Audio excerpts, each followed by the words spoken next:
네, 안녕하세요. 이치인워프입니다. 또 오랜만에 왔습니다. 갑자기 엄청 추워졌죠. 올해는 이제 12월이 돼도 딱히 한파라고 할 만한 날씨가 찾아오지를 않아서 올 겨울은 좀 따뜻하려나 싶었는데 이렇게 서운하지 않도록 엄청난 바람과 함께 한파가 찾아와줬습니다. 이맘때쯤 되면 방한용품들을 되게 많이 준비하잖아요. 그런데 대부분의 방한용품은 아무래도 추위를 달래주어야 하는 제품들이다 보니까 부피도 되게 크고 또 겨울이 아닐 때는 사실상 전혀 쓰지 않는 경우가 많기 때문에 나머지 세 계절에는 집안 한쪽에서 자리만 차지하는 애물단지, 골칫덩어리가 되곤 합니다. 수납이 되게 넉넉한 큰 집에 산다면 괜찮겠지만 대부분의 저를 포함한 우리는 적당한 크기의 집에서 또 알뜰살뜰하게 공간을 찾아가면서 살아야 되기 때문에 그 겨울을 위해서 큰 짐에 공간을 내어주는 게 좀 부담스럽죠. 그래서 오늘은 제가 몇 년 동안의 시행착오를 겪으면서 나름대로 완성한 저희 집의 겨울 나는 방법을 소개해 드리려고 합니다. 집안에서 이 추운 겨울을 어떻게 미니멀하게 또 컴팩트하게 지내고 있는지 공유를 하려고 해요. 노파심에 먼저 말씀을 드리자면 제 방법이 절대로 유일한 방법이 아니니까 가볍게 구경해 주시고요. 참고로 저는 남들에 비해서 추위를 정말 덜 타는 편이거든요. 그래서 이 점을 참고하셔서 시청해 주세요. 그러면 소개해 드려 볼게요. 첫 번째로 저는 겨울용 이불이 따로 없습니다. 제가 가지고 있는 이불 구성을 소개를 해드리면 이불 커버, 이불 속통, 그리고 대형 블랭킷 이렇게 세 종류예요. 봄, 가을에는 이불 속통이랑 커버 보통 생각하시는 정상적인 그런 침구의 형태로 사용을 하고요. 여름에는 속통을 보관해서 커버만 따로 빼서 여름 이불로 사용을 합니다. 배만 덮으면 돼서 이걸로 충분하더라고요. 그리고 겨울 중에 춥지 않을 때는 봄, 가을이랑 동일하게 속통 플러스 커버로 잠을 청해도 저는 충분히 따뜻하고 만족스러워요. 하지만 요즘 같은 한파에는 조금 그게 모자라더라고요.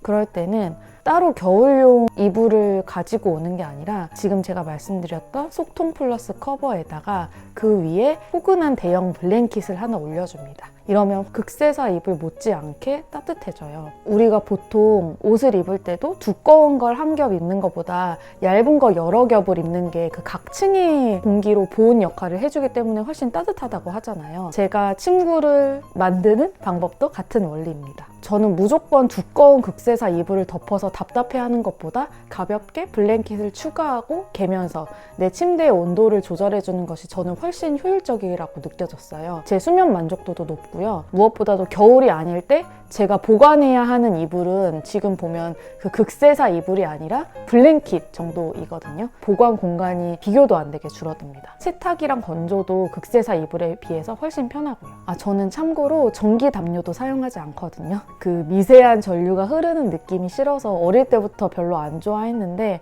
그게 습관이 돼서인지 추위를 많이 타지 않기도 해서인지 그냥 아까 말씀드린 방법대로 하면 크게 추운 걸 모르겠더라고요. 물론 이불 안으로 쏙 들어갔을 때 처음에 그 바로 따스함을 느끼는 순간의 안락함은 사실은 포기할 수밖에 없어요. 하지만 제 체온으로 한 1분 정도만 기다리면 이불 속이 전기담요를 쓸 때 못지않게 되게 훈훈해지거든요. 찰나의 순간을 제외하면 여러분도 사실은 전기요가 필요하지 않을 수도 있습니다. 물론 제 주관이 포함되어 있습니다. 두 번째는요. 대신 겨울용 홈웨어는 있어요. 곰돌이 같이 생긴 수면 잠옷 세트인데요. 사실 이 옷을 보통 겨울의 날씨에 위아래로 입고 자면 저는 너무 답답해요. 추위를 별로 안 타기 때문에. 그래서 보통은 겨울에도 저는 사계절용 홈웨어를 입고 앞에 설명드린 이불 플러스 블랭킷 조합이면 거의 충분히 따뜻합니다. 하지만 그 영하 10도를 막 넘나드는 강추위에는 이걸로는 조금 모자라긴 해요. 그럴 때는